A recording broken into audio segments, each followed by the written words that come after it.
Ukraine calls Russian missile attack on Kyiv message to Africa. A team of African leaders set on brokering a peace deal between Russia and Ukraine were greeted by a barrage of Russian missiles upon their arrival in Kyiv. Reuters reported that the delegation, which included the leaders of Senegal, Egypt, South Africa, Comoros, Zambia and envoys from the Republic of Congo and Uganda, met with Ukrainian President Volodymyr Zelensky on Friday ahead of a meeting planned with Russian President Vladimir Putin in St. Petersburg this weekend. South African President Cyril Ramaphosa said that the leaders are visiting to share the African perspective on the war, namely, the grain industry supply flow from the warring countries to African nations, in hopes of reaching a peaceful end to the war in Ukraine. But negotiations between the two adversaries look far from reach, with Zelensky reiterating on Friday that Ukraine is only interested in peace talks that include the complete withdrawal of Russian troops from occupied territories in Ukraine. Officials also said that Moscow showed its true colors to the African delegation by launching an air raid during the leaders' visits.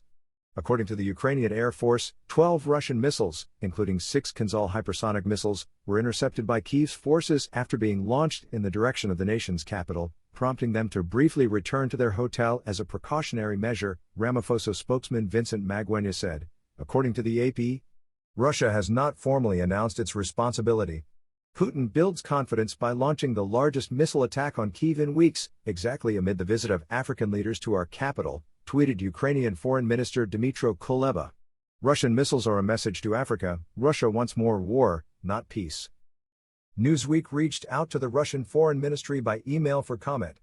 Following Friday's meeting about peace negotiations, Zelensky told a press conference in Kyiv that he emphasized several times at our meeting that the allowance of any negotiations with Russia now, when the occupier is on our land, means freezing the war, freezing the pain and suffering.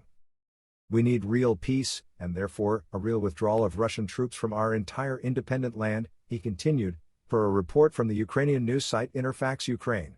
Grain and the war in Ukraine, the Ukrainian leader also acknowledged his country's commitment to ensuring flowing exports of grains to the African continent.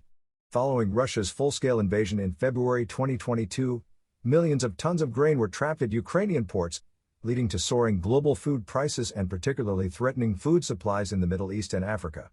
According to Zelensky, part of Friday's meeting was dedicated to a discussion of the Ukraine grain deal, and the Ukrainian president told reporters that every person's right to food must be ensured by stopping any attempts by states like Russia to use the threat of hunger and social instability to blackmail the people. I asked the participants of the meeting to give their vision of how together we can do even more for food security and the creation of grain hubs, Zelensky said. President of the Comoros Islands and current chair of the African Union Azali Assoumani told reporters on Friday that it was not in the delegation's interest to simply do nothing during their meetings with Ukraine and Russia. That would be cowardly, he added per Reuters report. This discussion is absolutely necessary. Let me assure you we understand your pain. We have lived through it. And we will have a discussion with Putin. Much of the African continent, like many members of the Global South, has taken a fairly neutral stance on the war in Ukraine.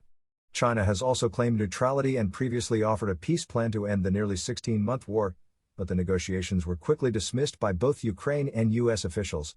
U.S. Secretary of State Antony Blinken stated earlier this month that America would not support peace talks to end the war in Ukraine unless Kyiv is able to negotiate on its own terms. We believe the prerequisite for meaningful diplomacy and real peace is a stronger Ukraine, capable of deterring and defending against any future aggression, Blinken said during a speech in Finland. Per a report by the Associated Press, AP.